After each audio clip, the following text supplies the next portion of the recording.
1999년 홍콩에서 일어난 실화 괴담을 지금부터 들려드리겠습니다. 이곳은 낮보다 밤이 더 아름다운 도시, 홍콩의 침사추이.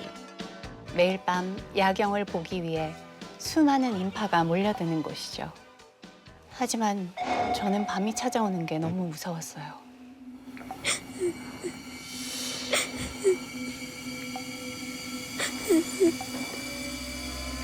그건 14살인 제가 감당하기엔 정말 끔찍한 일이었거든요. 오늘은 제발 아무 일도 없게 해주세요, 제발. 그러나 제 간절한 바람과는 달리 방문이 부서져라 흔들리기 시작하더니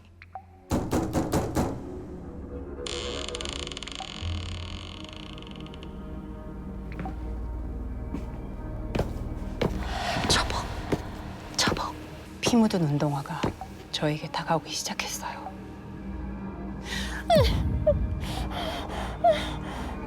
겁에 질려 비명을 겨우 삼킨 그 순간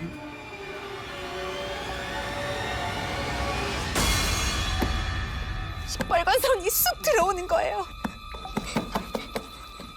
그리고 더듬더듬 바닥을 휘젓기 시작했어요. 마치 저를 찾으려는 듯이. 저는 붙잡히지 않으려고 침대 구석으로 몸을 더 구겨 넣었어요. 하지만 앙상하고 뒤틀린 손.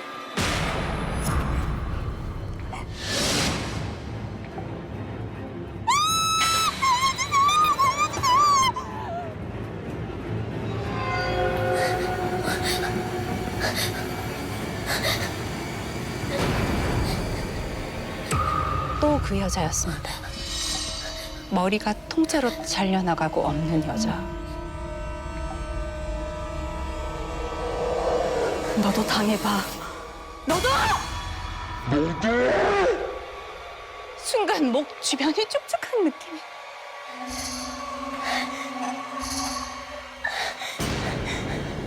손에 피가.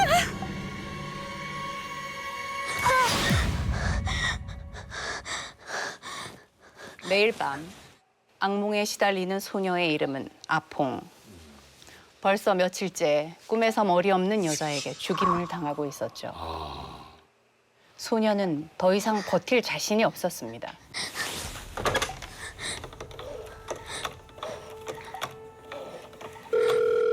여보세요? 경찰 아저씨, 제발 도와주세요. 누가 저를 죽이려고 해요.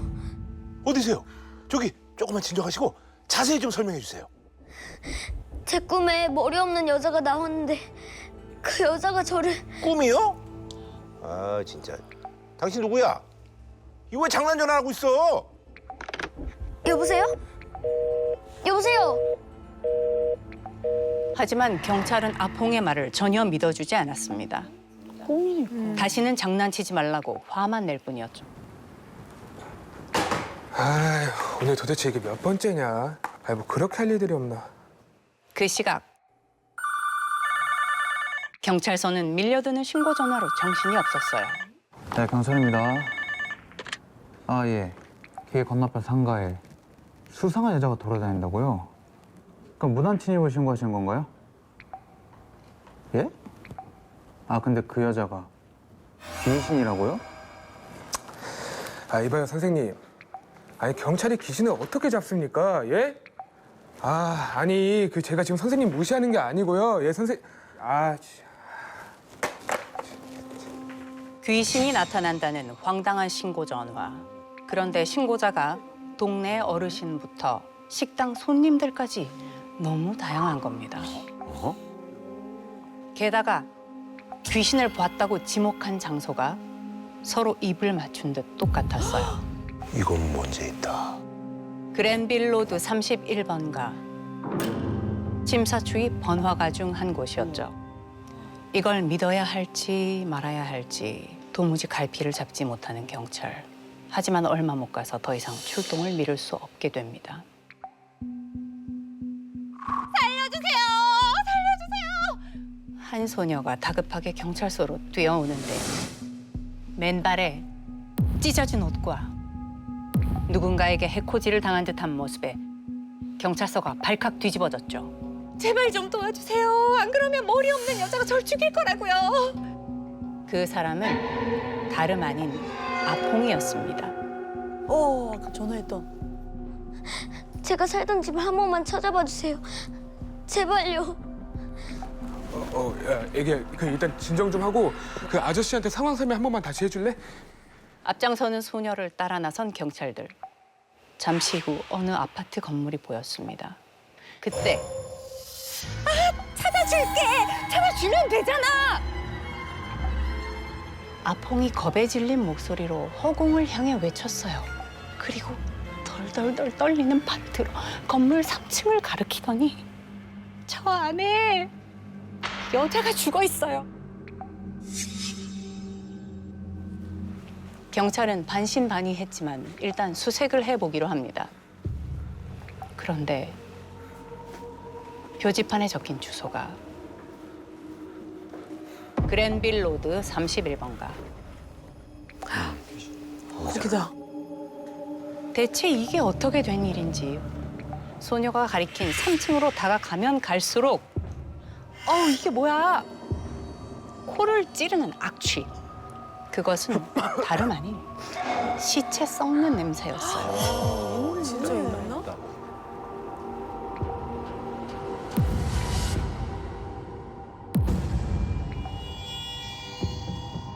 뭔가 일어났구나.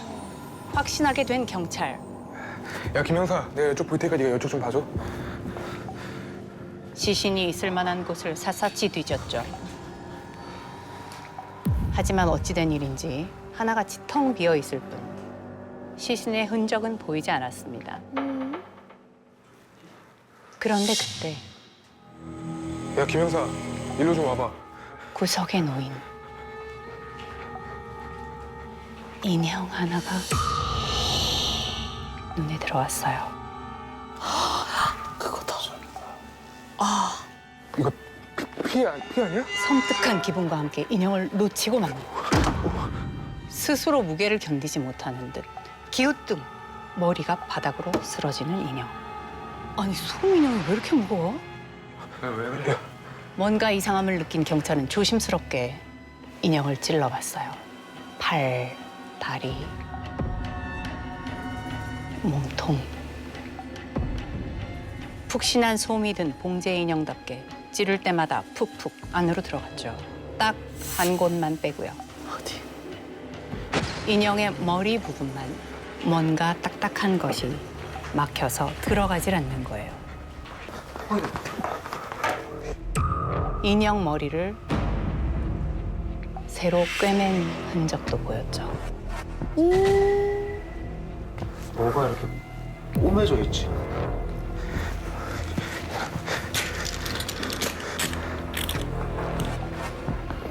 그리고 그 안에서 두 눈을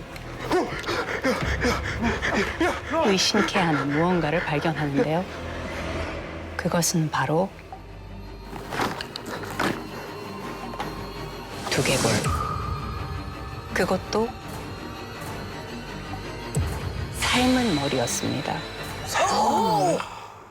우와. 세다.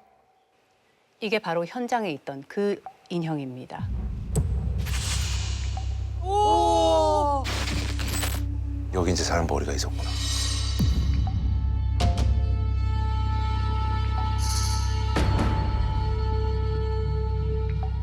好，大家好，我叫梁家駒，因為死者嗰個頭 못 찾았어. 咧，只揾到個頭顱骨嘅啫，咁其他屍身都揾唔到。咁其實放入去嗰陣時個頭已經煲咗啦嘛，咁所以咧就冇肉黐住嘅，咁所以當時佢哋需要去鑑定嗰個頭顱骨。 피해자는 펜이라는 여자였습니다. 사망 당시 나이는 23살. 어려. 그녀의 짧은 인생은 너무나 기구했습니다. 홍콩 마피아 조직원인 첸이라는 남자를 만나서 하루가 멀다 하고 폭력과 학대에 시달렸어요. 남자에게 빚까지 지게 되었고 돈을 갚지 못하자 납치를 당하고 말았습니다. 그리고 그곳에서 상상조차 할 수 없는 끔찍한 일들이 일어나게 됩니다. 남자가 자신의 부하 2명과 함께 펜을 잔인하게 구문하기 시작한 거죠. 죄책감 하나 없이 펜이 고통스러워하는 모습을 보며 깔깔 웃기도 했다고 합니다. 다들 제정신이 아니었거든요. 그리고 그녀가 사망하자 시체를 토막내 증거를 없애기로 합니다. 그때 마침 눈에 띈 것이 집안에 있던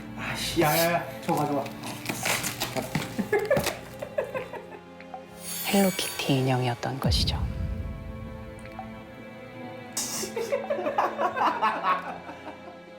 그런데 범죄자의 속을에 이런 귀여운 인형이라니 좀 이상하지 않으세요?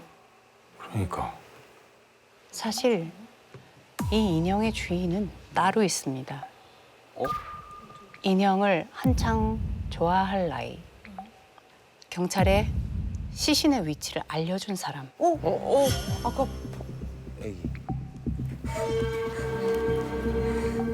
바로 14살의 소녀 아퐁입니다. 이거 뭐 범죄와 연관이 있는 건 뭐야? 벤이 납치됐을 때 저도 거기 있었어요.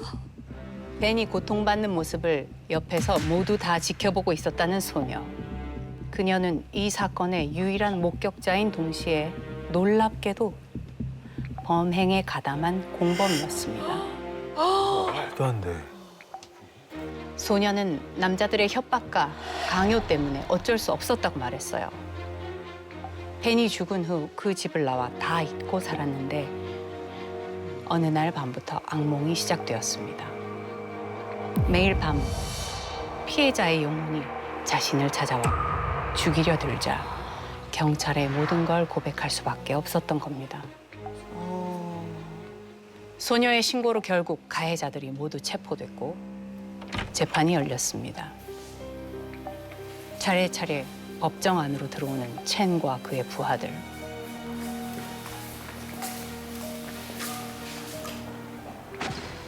고개를 당당하게 치켜든 뻔뻔한 태도에 사람들은 경악을 금치 못했죠. 지금부터 이번 사건의 증거물을 배심원 여러분들에게 보여주겠습니다. 머리뼈가 들어있던 인형을 보여달라고 판사가 지시하는 순간 어우, 뭐야, 이게. 어우 이랬다고? 전기 나가. 갑자기 천장 불빛이 요란하게 깜빡거리기 시작합니다. 그 현상은 배심원들이 인형을 다 확인할 때까지 계속됐죠. 마치 죽어서도 모든 걸 지켜보고 있다고 피해자의 영혼이 경고라도 하는 것처럼 말이죠. 야, 이거. 咁所以你經常都講翻呢單案件嘅，裏邊啲燈即係經常有維修嘅，有保養嘅。點解嗰個植物即係 pass around 即係喺度傳俾大家睇時會斬啦嚇？自己一個人講嘅係啦，我聽啲朋友講，我聽下法官講，聽其他調查員講，都係有咁嘅事發生嘅，係啦。 야, 어우 야. 첸과 부하들은 살인, 납치, 고문 등의 죄목으로 감옥에 가게 됩니다. 소녀 아퐁은 결정적인 제보를 한 것이 인정돼 감옥이 아닌 재활센터로 보내졌죠. 그리고 며칠이 지난 어느 늦은 밤 잠든 소녀의 귓가에 누군가 문을 두드리는 소리가 들렸어요. 설마 죽은 벤이 또 찾아왔나? 계속해서 멈추지 않는 노크 소리. 결국 조심스럽게 문가로 다가갔죠. 그때 고마워. 벤이다. 아퐁이 놀라 서둘러 문을 열었지만 밖은 텅 비어 있었습니다. 왔다 갔다. 고맙대. 그것은 혹시 죽은 펜이 아퐁에게 남긴 마지막 인사가 아니었을까요? 비록 몹쓸 짓을 한 가해자이지만 잃어버린 머리를 되찾고 억울한 죽음을 알릴 수 있게 도와줘 고맙다고 말이죠. 부산에 살고 있는 이지은 씨께서 잊을 수 없는 친구가 하나 있다고 하는데요. 지은 씨 이야기를 먼저 들어보시죠. 친구가 긴 생머리에 되게 하얗고 또 체구도 작았거든요. 학교에서 엄청 예쁘다고 되게 소문도 많이 났었고 남자 여자를 의문하고 다들 그 친구랑 친하게 지내고 싶어 했어요. 인기 있을 스타일이에요. 근데 이제 다가가면 말도 잘 안 받아주고 철벽을 계속 치다 보니까 싸가지가 없다고 그런 소문이 나서 얘가 친구가 한 명도 없었어요. 어머, 웬일이야. 그럼 지금부터 7년 전 대학생이었던 지은 씨를 대신해 이야기를 전해드리겠습니다. 2017년 제가 대학교에 막 입학했던 때였어요. 오전 강의가 끝나고 학식을 먹는데 제가 한수아야. 내가 싸가지 없다고. 내 인사도 씹더라니까. 아, 진짜? 그런데 그때 그 애와 눈이 딱 마주쳤어요. 아유, 괜히 찔려서 황급히 시선을 돌리려는데 절 보고 싱긋 웃는 거예요. 그 뒤 강의실에서 수업 준비를 하고 있었어요. 그런데 저기 너가 지은이지? 수아라는 애가 제 이름을 알고 있더라고요. 오, 얘한테 관심 있구나. 괜찮으면 나 여기 앉아도 될까? 당연하지. 또 그 모습을 보니까 그렇게까지 싸가지 없어 보이진 않더라고요. 낯을 좀 많이 가려서 그렇지 소문이랑 다르게 착한 애 같았어요. 그래, 오해가 좀 풀리네. 그 뒤 저희는 금세 베프가 됐습니다. 몰라. 좋아하는 가수부터 좋아하는 음식 심지어 언니랑 같이 자취 중인 것까지 비슷한 점이 너무너무 많았거든요. 다만 한 가지 다른 게 있다면 저는 언니랑 눈만 마주치면 싸우는데 수아는 말끝마다 우리 언니는 하면서 엄청 돈독한가 봐. 언니랑 사이가 꽤 좋더라고요. 한 학기가 지나서 기말고사를 앞두고 있던 때였습니다. 들어와.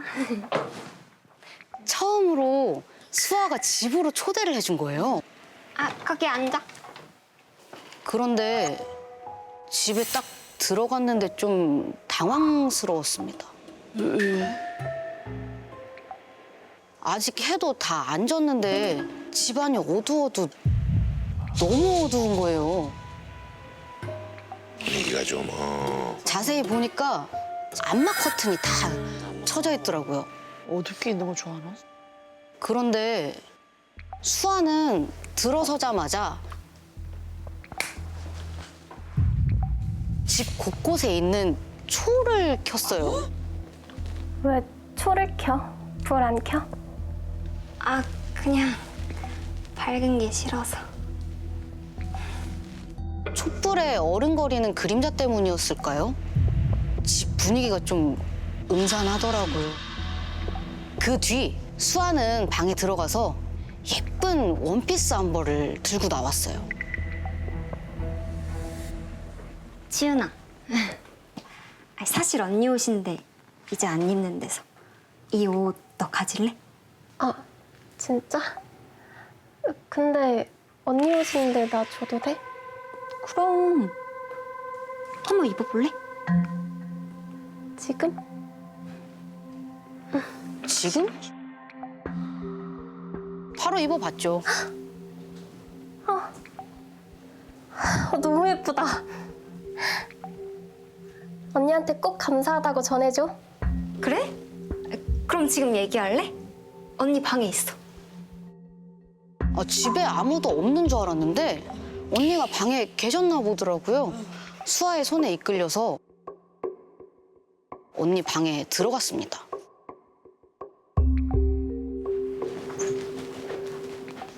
그런데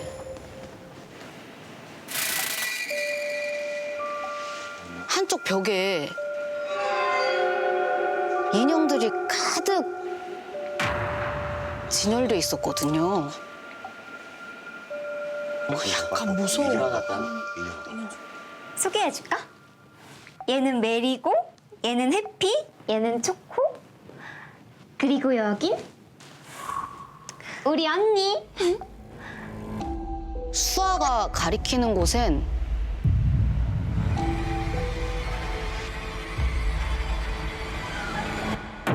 구체관절 인형이 있었어요. 무서워. 인사해. 이게 언니라고?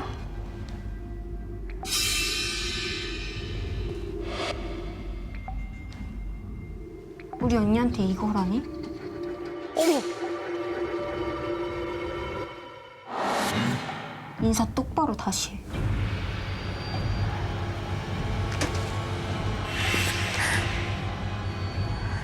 가까이서 보니까 진짜 사람 같더라고요.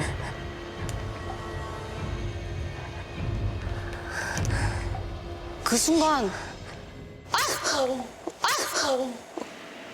갑자기 눈앞이 번쩍했습니다. 뭐야? 수아가 즉석 카메라로 제 사진을 찍은 거예요.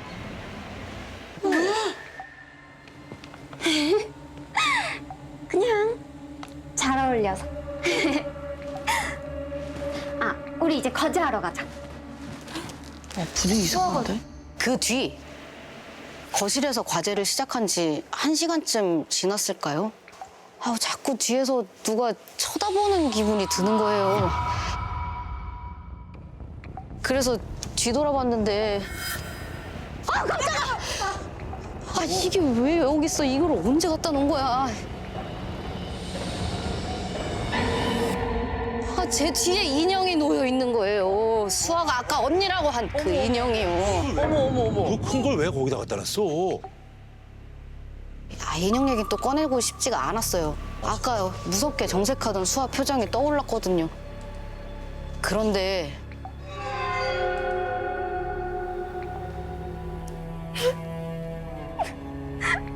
뭐가 재밌는지 수아가 절 보고는 나오는 웃음을 이렇게 참는 것 같았어요.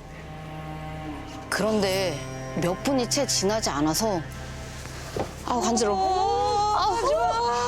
누가 간지럽히는 것처럼 목덜미가 간질간질한 거예요.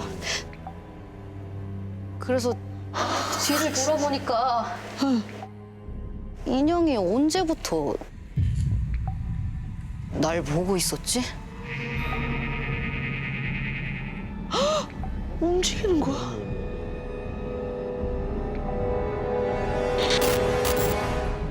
그런데 우리 언니가 너 진짜 마음에 드나 봐. 계속 장난치는 거 보니까. 수아야, 오늘 너무 늦었다. 내일 학교에서 보자. 저는 서둘러 가방만 들고 도망치듯 나왔습니다. 그래, 좀 찜찜해. 우리 애가 이상하네. 그리고 계속 싸한 기분이 들어서 집에 가면서 친구랑 통화를 했어요. 야, 수아. 네 말대로 좀 이상한 것 같아. 막 인형한테 자기 언니라 그러고. 내가 걔 뭔가 쎄하다고 했잖아. 몰라. 근데 나 노트북 두고 왔는데 내일 과제 어떡하냐?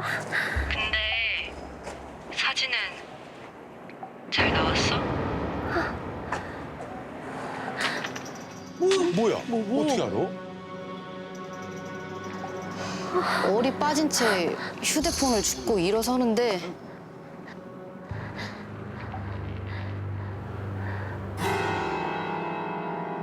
두 눈으로 의심했습니다. 제가 수아네 집 앞에 서 있더라고요. 내가 왜 다시 여기 온 거야? 어떻게 온 거야?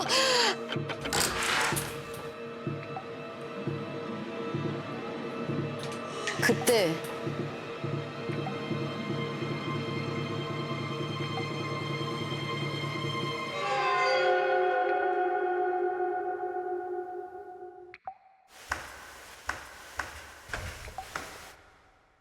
끔찍한 모습을 한 여자가 제게 다가오려고 했어요.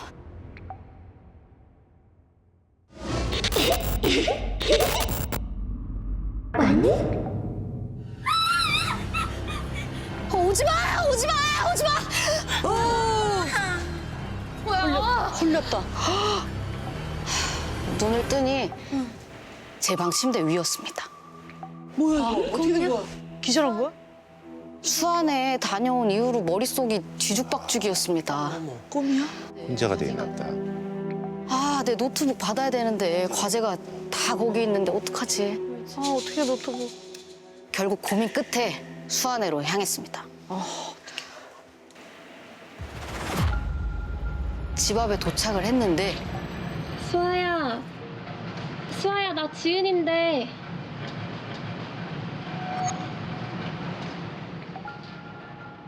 집 앞에서 수아한테 전화를 걸었습니다. 그런데 집 안에서 벨소리가 계속 울리더라고요. 그런데 그때 현관문이 살짝 열려 있는 거예요. 수아, 나 들어갈게. 가지 마. 느낀 것 같아. 어쩔 수 없이 집으로 들어갔습니다. 수아야, 안에 있어? 나 노트북 찾으러 왔는데. 수아야. 너무 어두워서 불을 켜려고 했는데 스위치도 고장이 났는지 불이 안 켜지더라고요. 그래서 휴대폰 플래시를 켜고 수아야. 과제했던 데랑 거실, 식탁 다 찾아봤는데 노트북이 어디에도 없었습니다. 수아야. 수아야, 방에 있어? 그런데 그때 언니 방 문틈 사이로 하얀 게 보이더라고요. 아, 하지 마. 수아야. 제 노트북이었어요. 다행이다. 빨리 아유, 야, 저기 있었구나. 얼른 챙겨서 나가려는데 제 눈에 뭔가 들어왔어요. 아니야, 들어오지 마. 하지 마. 수아가 언니라고 한 그 인형 위에 사진이 있더라고요. 갑자기 언니 인형을 안겨주고 찍었던 그 사진.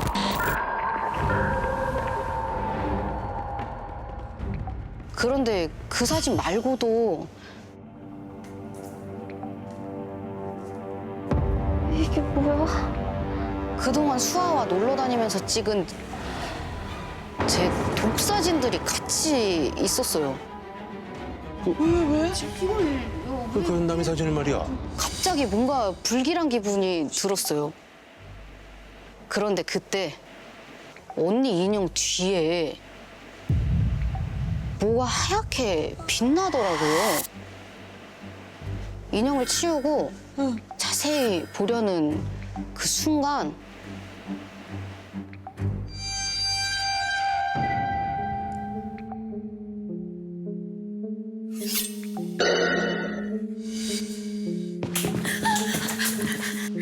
큰 은색 가위를 들고 저를 꽉 짓눌렀어요.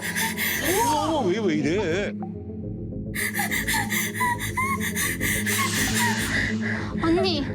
언니 어딨어? 언니 여기 있지? 뭐 하는 거야? 조용히 해! 지금 우리 언니 얘기하잖아!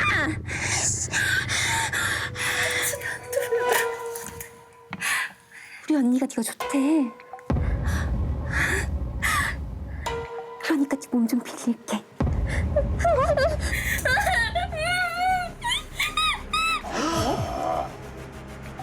알 수 없는 말을 하며 제 목을 조르는 수아가 흐릿해져 보이던 그때 살기 위해 온 힘을 다해 마지막 몸부림을 쳤어요.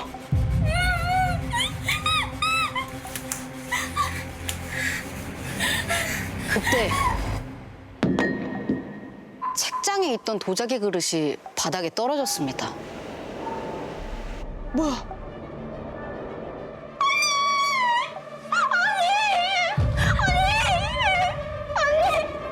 그리고 수아는 미친 사람처럼 손으로 가루를 마구 쓸어 모으고 있었어요. 찰나의 순간이었지만 저는 봤습니다. 고한수민. 유골함이네. 그건 수아 언니의 유골함이었습니다. 수아의 언니는 2년 전 대학 진학 문제로 비관해 극단적인 선택을 했다고 하셨어요. 그런데 언니를 많이 따랐던 수아가 충격이 컸는지 갑자기 이상한 소리를 하기 시작했대요. 언니가 그렇게 되고 나서 어느 순간부터 언니의 존재가 느껴진다고. 너무 충격이 컸나 보다. 그리고 더 충격적이었던 건 사실 사진에서 학생을 봤을 때 많이 놀랐어요. 우리 큰딸하고 많이 닮아서. 그 말을 들은 전 모든 게 혼란스러웠죠. 그리고 수아 어머니의 마지막 말을 듣고 또다시 두려움이 몰려오기 시작했습니다. 혹시 수아한테 연락 없었어요? 네. 수아가 언니 유골함을 들고 사라져서요. 사라졌다고요? 이것도 뭐. 수아는 언니의 유골함을 들고 어디로 사라진 걸까요? 현정님이 보내주신 사연인데요. 현정님은 자신도 모르는 사이에 이것과 함께 술래잡기를 하게 됐다고 합니다. 지금부터 제가 박현정님이 되어서 그 기묘한 이야기를 들려드리겠습니다. 때는 2017년 4월 봄.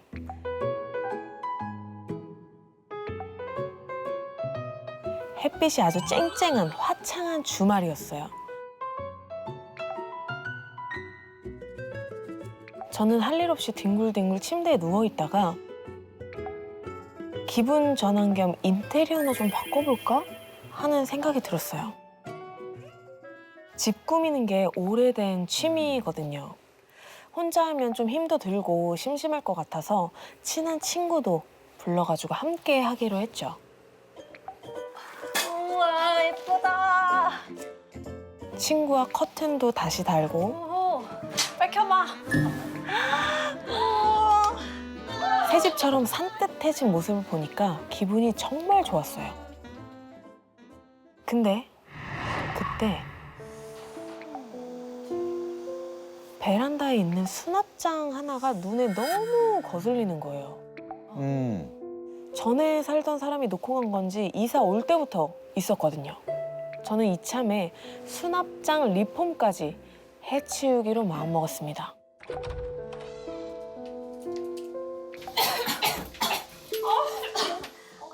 먼지 봐. 언제 청소한 거야? 수납장에 묵은 때를 한 칸 한 칸 꼼꼼하게 닦고 이제 맨 아래 칸을 닦으려는데 탁 하고 소리가 나는 거예요. 이게 무슨 소리지? 수납장 벽을 통통 두드려 보니까 갑자기 벽이 확 무너지는 거예요. 뭐야? 화들짝 놀란 저는 고개를 숙여서 안쪽을 자세히 살펴봤죠. 그랬더니 수납장 맨 아래 칸 뒤쪽에 나무 판자로 이렇게 가려진 빈 공간이 있더라고요. 혹시 전에 살던 사람이 나처럼 리폼을 한 건가? 친구가 휴대폰 불빛을 비춰주고 저는 손으로 더듬더듬 짚어가면서 바닥을 막 닦았어요. 근데 그때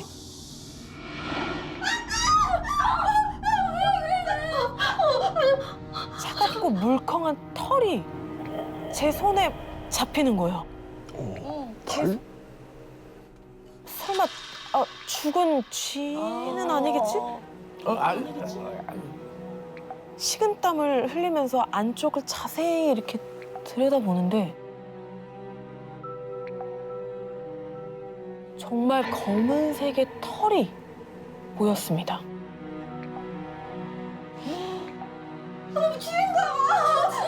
저랑 친구는 무서워서 막 소리를 지르고 막 난리가 났어요. 근데 어떡하겠어요. 발견한 이상 저들을 둘 수는 그치, 그치, 없으니 그치. 결국 울며 겨자 먹기로 정말 조심조심 수납장 밖으로 꺼내는데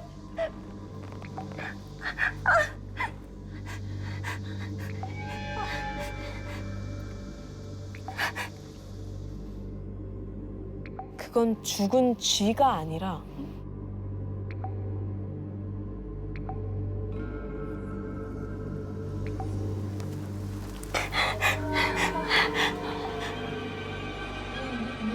웬 작은 인형이었어요. 다행이네 그나마. 그리고 특이하게 인형의 눈에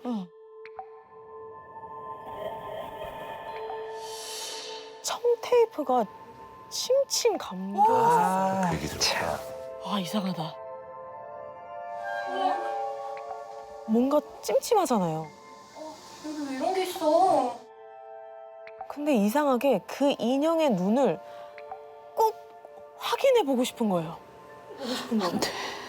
열지 마. 굉장히 아니야, 좀 이상한 것 같아. 그냥 갖다 버리자. 테이프 한번 떼보자. 아니, 그걸 왜 떼? 그냥 버려. 한번 떼보고. 그냥 버려. 과감하게 테이프를 확 뜯었습니다. 근데 인형이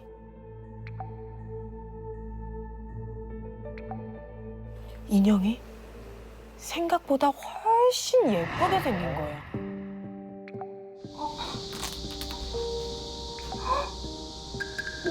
귀여운데? 묻어있던 먼지들 털고 머리 정리를 한 다음에 책장에다가 잘 보이게 올려놨어요. 아, 이건 좀 그냥 갖다 버리는 게 낫지 않아? 왜? 예쁜데. 제가 인형을 좋아하는 편이 아닌데도 그 인형은 마음에 쏙 들더라고요. 저녁이 되자마자 종일 열심히 움직인 탓인지 저는 바로 골아 떨어졌어요.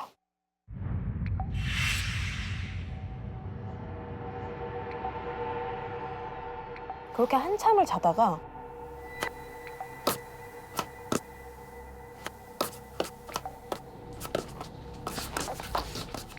시끄러운 소리에 눈을 떴습니다. 흰 옷을 입은 여자가 와탁탁탁 하고 있는 거예요. 제 시선이 느껴진 듯이 여자가 천천히 뒤를 돌아봤어요. 그리고 저와 두 눈이 딱 마주쳤는데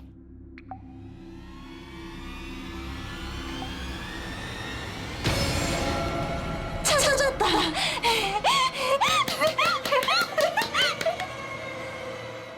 도대체 뭘 찾았다는 거지? 저는 두려움에 정신을 차릴 수가 없었어요. 근데 그 여자가 갑자기 멈칫하더니 뭔가 이상하다는 표정을 짓기 시작했어요.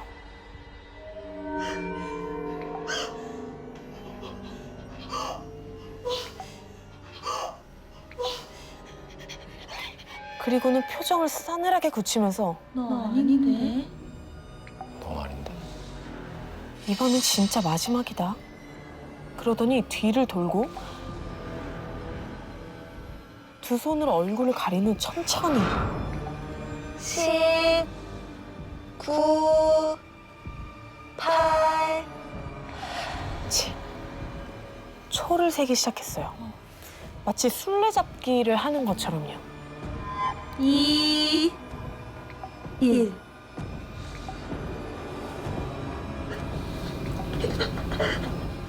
순식간에 10초가 지나가고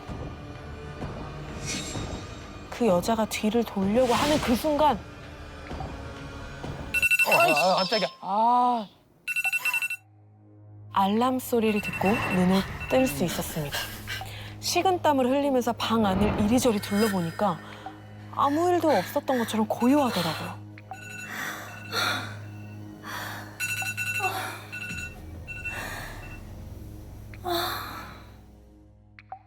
꿈치고는 너무 생생한 악몽을 꾼 건가 생각했죠.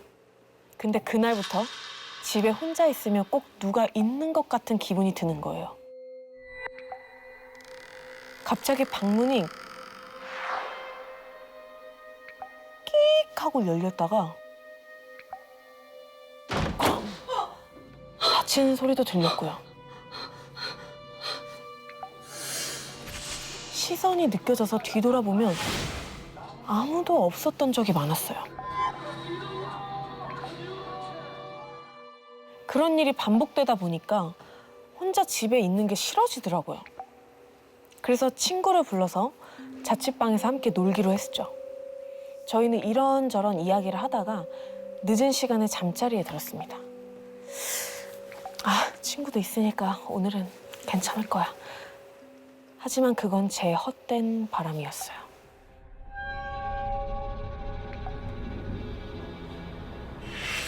갑자기 밀려드는 싸한 기운에 고개를 돌렸더니 10, 9, 8, 7, 6. 저번에 봤던 그 여자가 두 손으로 얼굴을 덮은 채 벽에 붙어 서 있는 거예요. 그리고 찾는다? 그 여자는 절 향해 몸을 휙 돌리더니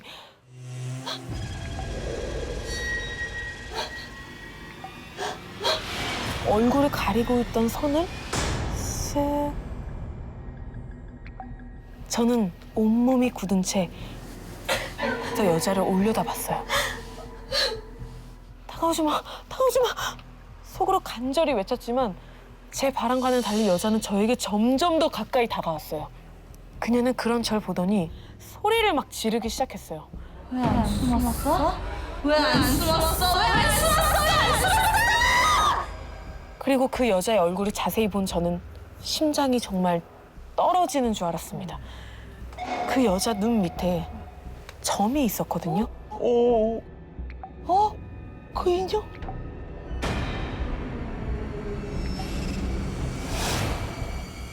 청테이프로 눈이 가려져 있던 인형과 똑같은 위치예요. 그 사실을 깨달은 저는 그대로 정신을 놓고 말았습니다. 은정아, 일어나. 다음날 점심이 되어도 제가 일어나지 않자 친구가 흔들어 깨우더라고요.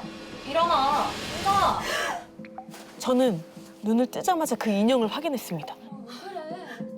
인형의 눈 밑에 선명히 찍혀있는 점, 제 착각이 아니었어요.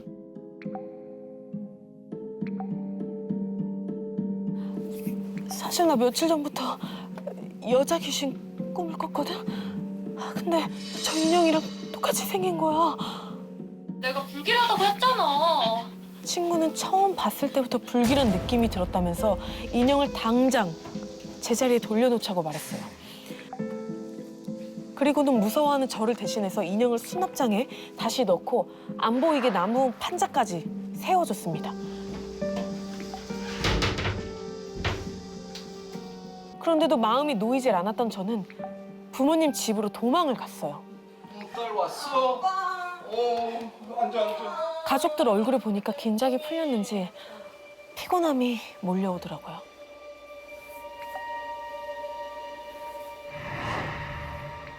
그렇게 한참을 자는데 지난번에 느꼈던 그 소름 끼치는 기분이 또 온몸을 감싸는 거예요. 너무 무서운 마음에 눈을 꼭 감고 있었어요. 근데 어디선가 정말 숨이 넘어갈 듯 깔깔거리는 웃음소리가 들리는 거예요.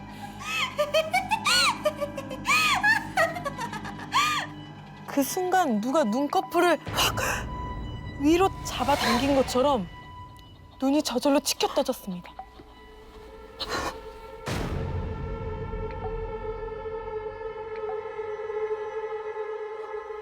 분명히 저는 부모님 댁에 누워있는데 눈앞에 보이는 건 신기하게도 제 자취방 풍경이었어요.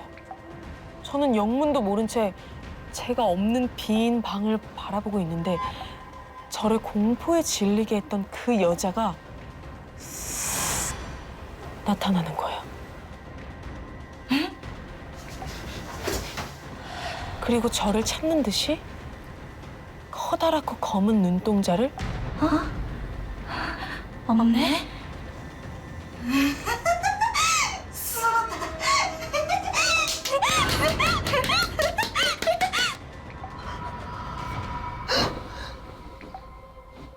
저는 그 순간 벌떡 일어나서 주변을 막 살펴보니까 아까 자고 있던 그대로 부모님 댁이더라고요. 이대로는 다시 자도 잠을 설칠 것 같아서 거실로 나가려고 일어났어요. 잡았다.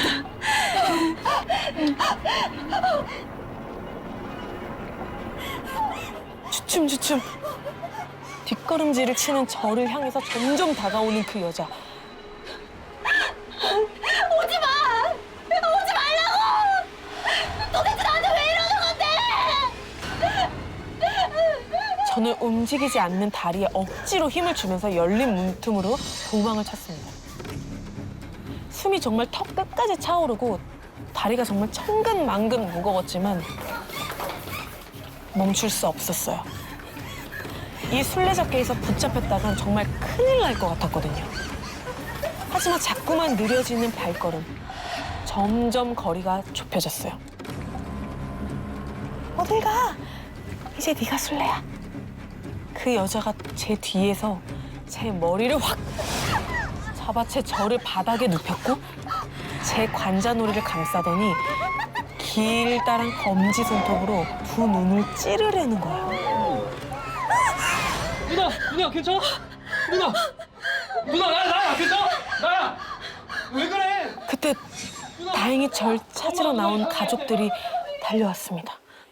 복도 바닥에 누운 채 새파랗게 질려있는 저를 보고 가족들은 대체 이게 무슨 일이냐면 난리가 났죠. 저는 하는 수 없이 그동안의 일을 털어놨습니다.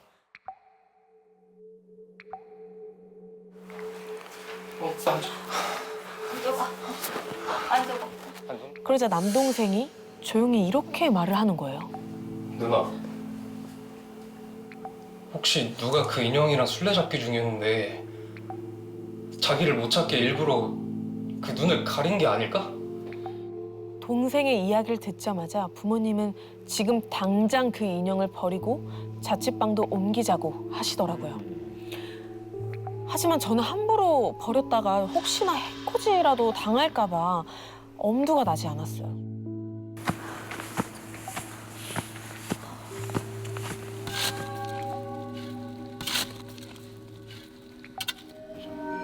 결국 저와 가족들은 고민 끝에 인형의 눈을 청테이프로 칭칭 감아서 근처 산에 묻어버렸습니다.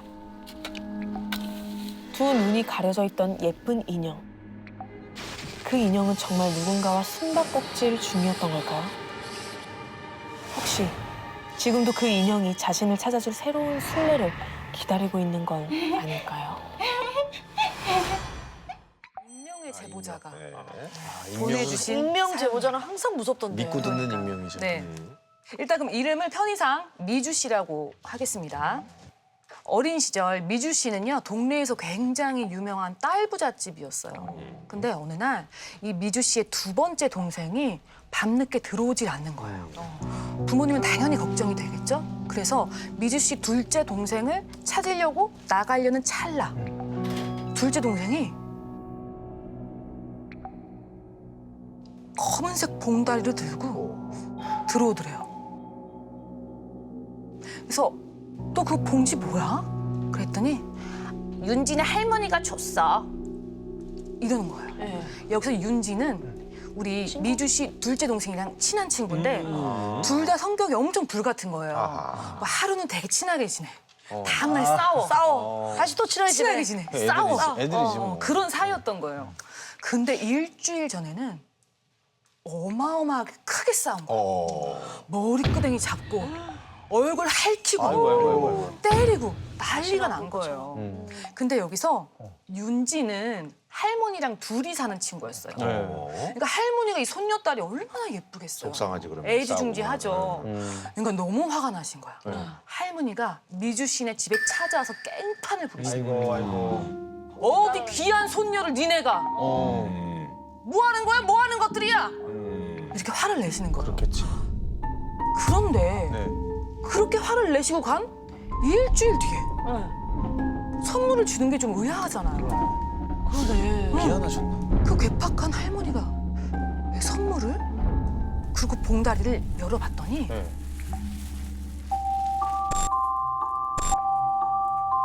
인형이 하나 들어있더래요. 엄마는 인형을 보자마자 돌려보내라, 갖다 줘라 그러니까 이 미주 씨 둘째 동생이 들어 누운 거야. 갖고 싫어. 싫어. 할머니가 나 준 거란 말이야 이건. 나 준 거야. 난리를 치는 거야. 아무리 할머니가 줬다고 해도 너무 비싼 것 같으니까 할머니한테 전화를 드렸어요. 아, 가져가라. 전화를 딱 드렸더니 할머니가 그러시더래요. 그거 걔가 우리 집에 오면 너무 탐을 내길래 줬어? 내가 줬어. 이러시면서 그냥 사이 좋게 지내라. 그러면서 준 인형이라고 하는 거예요. 그래도 어머니가 감사하다. 선물을 잘 받아들인 거죠. 그리고 그 후에 이제 동생들이 애지중지하는 거야. 이 인형을. 뭐 미주 씨도 이 인형이 너무 좋았던 거야. 막 밥 먹여주고. 그렇겠지. 근데 그 인형이 진짜 사랑 같았대요. 이렇게 누워놓으면 눈을 감고 일어나면 눈을 뜨고 옛날 인형 그래요. 그리고 이 살결도 신생아 같았대요. 그렇게 한동안 막 애지중지 키우고 정말 애기 키우다시피 하다가 그러다가 어느 순간 그냥 어디로 가버렸는지 사라져버렸대요. 그렇지. 그리고 어느 날 새벽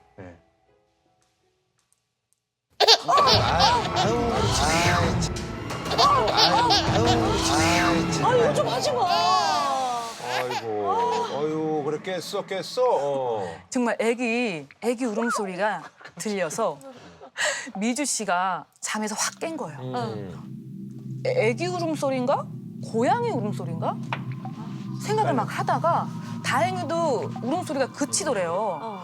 그래서 별거 아닌가 보다 생각하고 잠이 들었어요. 근데 그날 아침. 엄마! 왜? 이런 소리가 들리는 거야. 왜? 그래서 미주 씨가 무슨 일이지 하고 막 달려가 봤대요. 셋째 동생이 화장실 문에 손가락을 띄어서 신경을 다친 거예요. 아이고. 세게 쳤다. 완전 세게 닫았네. 그래서 일주일간 병원에 입원하는 일이 있었대요. 그리고 또 얼마 후에 모두가 자고 있는 새벽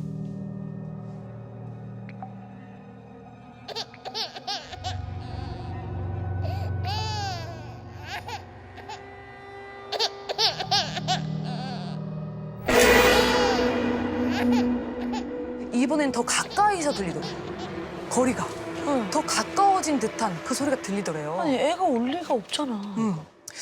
왜 그러지? 이게 인형 소리 같은데? 인형 소리라면 빨리 꺼야겠다. 막 찾은 거야, 인형. 어딘가에 들어가. 빨리 끌려고. 근데 1시간을 넘게 찾았는데도 인형을 못 찾았대요. 그러다가 이제 또 그날 잠이 든 거죠. 그리고 어김없이 그날 아침에 전화가 온 거야. 여보세요? 예, 거기 조 사장님 댁이죠? 여기 조 사장님 발목에 부러져서 보호자가 오셔야 할 것 같아요. 아버지가. 안 좋은 일이. 아버지가 회사에서 넘어지셔서 발목이 부러지신 거예요. 이상하다. 왜 인형 울음소리가 들리면 안 좋은 일이 생기네. 아침마다 왜 사고가 나지? 누가 다치는 이제 울면 안 되는데. 왜 안 좋은 일이 나지? 너무 불안한 거예요. 근데 또 어느 날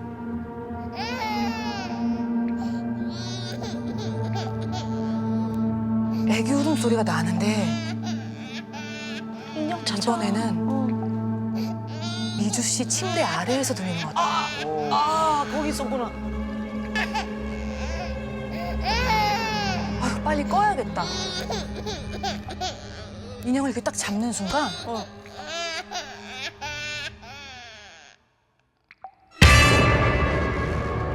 미주 씨랑 눈이 딱 마주쳤대요. 미주 씨가 순간 엄마 방으로 뛰어가서 인형이 울었다. 살아있는 것 같다. 울음소리가 날 때마다 이상한 일이 생겼다. 이렇게 얘기를 하는데 어머니가 믿겠어요?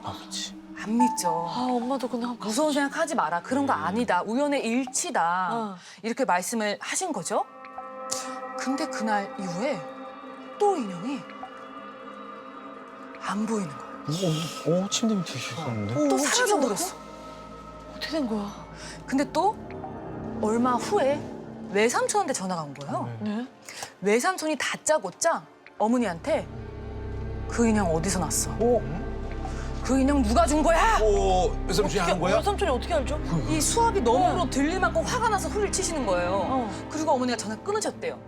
근데 어머니 표정이 너무 이상하더래요. 그래서 미주 씨가 엄마 왜 그래? 무슨 일이야? 그랬더니 어머니가 얘기하시기를 사촌 동생이 미주 씨 집에 놀러 왔다가 말 안 하고 그 인형을 가져간 거야.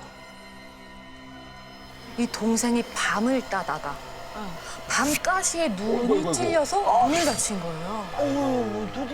근데 그날 새벽에 그 인형 울음소리가 그치질 않았대요. 똑같네. 울면 무슨 일이 터지대는. 그러니까 그래서 외삼촌이 이게 너무 불길하고 무서워서 그치. 갖다 버려야겠다. 버리려고 하다가 버려. 등을 열어서 건전지를 빼야지고 보니까 건전지가 없더래요. 울음소리 뭐야 그러면? 어떻게 움직이는 거야? 젖병. 지금까지 계속 젖병도 물리고 다 했는데. 어쩌면 처음부터 없었을 수도 있죠. 그러니까 뒷얘기가 조금 있는데 둘째 동생이 이 인형을 엄청 아꼈잖아요. 근데 그 동생이 지금은 이 인형의 존재 자체를 아예 잃어버렸어요. 기억이 싹 없어졌대요. 정말 무슨 도려내듯이 이 기억이 싹 사라져버렸대요. 근데 미주 씨는 그걸 기억하고 있거든요. 미주 씨는 이게 이상하다고 하더라고요.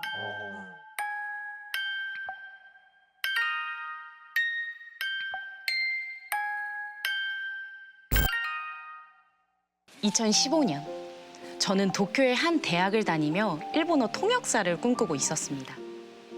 동시에 가난한 유학생이기도 했죠. 한국에서 부모님이 매달 돈을 보내주셨지만 정말 숨만 쉬어도 돈이 막 나가더라고요. 네, 그래서 몰래 번역 알바를 시작했어요. 좋네. 그날도 평소처럼 번역 구인 사이트를 보고 있는데 헐, 장당 10만 원? 와. 보통 번역료가 A4 한 장에 3만 원인데 무려 장당 10만 원짜리 알바가 올라온 거예요. 무조건 해야지. 그래서 누가 채갈까 봐 제가 잽싸게 클릭을 했죠. 의뢰는 간단했습니다. 첫 번째, 총 17편으로 이뤄진 이야기를 한국어로 번역할 것. 그리고 두 번째, 번역한 내용을 한국 사이트에 직접 올릴 것.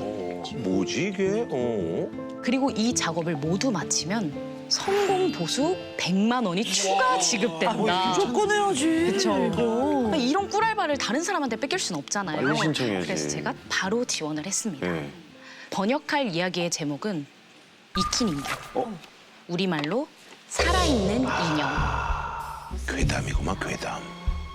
일본의 유명한 방송인이자 괴담사인 이나가와 준지가 알고 있는 가장 기이하고 무서운 이야기라고 쓰여 있었습니다. 약 50년 전 그가 한 인형극에 섭외되면서 직접 경험한 일이기 때문이죠. 저는 호기심을 느끼며 의뢰인이 함께 보내온 사진을 열었습니다. 인형인데 섬뜩하네. 네. 진짜 무섭다. 바로 이 인형이 괴담의 주인공인데요. 크기가 무려 125cm나 돼서 그런지 네 맞아요. 진짜 사람 같지 않나요? 네. 아니 이목구비가 진짜 무섭게 생겼다. 네. 눈을 감고 있네. 옆으로 길게 찢어진 눈을 감은 채 희미한 미소를 짓는 얼굴. 금방이라도 눈을 팍 뜰 것 같은 음산함을 느꼈습니다. 하지만 저는 세차게 머리를 흔들고 바로 타자기를 치기 시작했어요. 이키닌교 세 번째 이야기. 자정이 넘은 시각. 이나가와 준지는 심야 방송을 마치고 집으로 향하고 있었다. 그런데 어두운 고속도로 갓길 위에 무언가 우뚝 솟은 형체가 보였다. 표지판인가 했지만 자세히 보니 그건 표지판 높이까지 올라선 여자의 뒷모습이었다. 저긴 어떻게 올라갔지? 설마 저기서 떨어지려는 건가? 그때 여자의 고개가 뚜둑 뚜둑 뚜둑 조금씩 앞을 향하더니 어느새 순식간에 그의 차 바로 앞에 서 있는 게 아닌가. 그것을 애써 못 본 척하고 집에 도착한 이나가와. 넋을 놓고 멍하니 거실에 앉아 있는데 아내가 방에서 나와 질문을 했다. 당신 같이 온 친구는 어디 갔어? 이상하네 아내도. 그가 무슨 소리냐고 되묻자 아내가 말했다. 왜 그래? 방금 전까지 거실을 빙빙 돌아다니는 발소리가 났단 말이야. 늦은 밤 한창 번역을 하는데 현관 밖에서 무슨 소리가 들려왔어요. 딸깍, 딸깍, 딸깍. 처음에는 잘못 들었나 싶었는데 마치 누군가 집 앞을 서성이는 것 같아 제가 소름이 돋았어요. 새벽 2시가 넘었는데 누구지? 숨을 죽이고 조심스럽게 현관으로 다가가는데 그 순간 발소리가 뚝 끊겼어요. 저 누구세요? 작은 구멍 사이로 밖을 내다본 저는 급하게 두 손으로 입을 막았습니다. 눈앞에는 빨간 기모노를 입고 단발머리를 한 인형이 서 있었어요. 그 인형이 쫓아왔구나. 척키처럼. 내가 너무 번역에 집중해서 헛것이 보이나? 아니, 도저히 믿기지가 않아 심호흡을 하고 밖을 다시 내다봤어요. 그런데 인형은 감쪽같이 사라져 있었습니다. 설마 내가 잘못 본 거겠지. 다시 번역을 하려는데 집중이 될 리가 없잖아요. 찜찜한 마음에 그만둘까 고민도 했지만 통장 잔고를 보니 안 할 수가 없겠더라고요. 돈 때문에 해야 돼, 돈 때문에. 그렇게 며칠 후 비가 쏟아지는 어느 밤 번역을 하다가 너무 피곤해서 커피를 사러 나오는 길이었어요.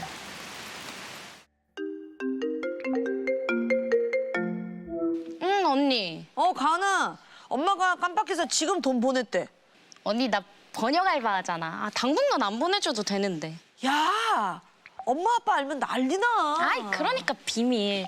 근데 진짜 꿀알바... 언니, 잠깐만. 내가 이따가 다시 전화할게. 뭐야? 저 멀리 골목 끝에 어떤 아이가 웅크리고 앉아있는 거예요. 가지마, 가지마. 사정없이 퍼붓는 비에 홀딱 젖은 뒷모습이었어요. 저기 꼬마야! 몇 걸음 다가가자 아이가 천천히 일어나 뒤를 돌았습니다. 그 순간 저는 입을 벌린 채 그대로 굳어버렸어요. 뒤를 돈 아이는 그 인형이었어요. 딸깍, 딸깍. 인형이 저를 향해 다가오기 시작했어요. 옆으로 길게 찢어진 눈을 감고 미소를 지은 채. 처음엔 천천히 걷다가 점점 빠르게. 그러다 마침내 뛰어오기 시작했습니다. 그런데 뛸 때마다 오른쪽 팔다리가 막 이렇게 덜렁거리는 거예요. 뒤틀린 팔꿈치와 무릎에서는 피가 울컥울컥 솟구치고 있었습니다. 기괴한 모습으로 달려오는 인형은 이키닌교. 그 괴담 속 사진과 똑같았어요. 엄마! 정말 온 힘을 다해 죽기 살기로 달렸어요. 이를 악물고 계속 달렸습니다. 드디어 집 앞. 허겁지겁 현관문에 열쇠를 꽂아 넣었는데 어떡해. 열쇠가 자꾸 헛도는 거예요. 제발 좀 열려라. 계단을 빠르게 올라오는 남학신 소리가 바로 등 뒤까지 가까워졌을 때 간신히 집에 들어가 문을 잠글 수 있었습니다. 아무래도 그 번역 때문인 것 같아. 뭔가 단단히 잘못했음을 직감했어요. 곧장 책상으로 뛰어가 의뢰인이 보내준 자료를 뒤져봤습니다. 이키닌교 4번째 이야기. 며칠 뒤 이나가와는 인형극에 출연해달라는 제안을 받는다. 그리고 주인공 인형을 본 순간 그는 소스라치게 놀라고 만다. 빨간 기모노를 입고 단발머리를 한 인형은 지난밤 그가 고속도로에서 본 소녀와 똑같은 모습이었다. 5번째 이야기. 그런데 소녀 인형은 오른쪽 팔과 다리가 모두 비틀어져 있었다. 6번째 이야기. 인형극이 시작된 후 조명팀, 미술팀, 음향팀까지 스태프들이 하나둘씩 다쳤다. 그런데 다친 부위가 모두 오른쪽이다. 아이고 야야. 믿을 수 없는 내용은 계속됐어요. 인형과 관련된 사람들이 실종되고 집에 불이 나고 심지어 그 가족이 죽기까지 했다는 겁니다. 그리고 이 모든 건 인형에 붙은 영혼 때문이라고 했어요.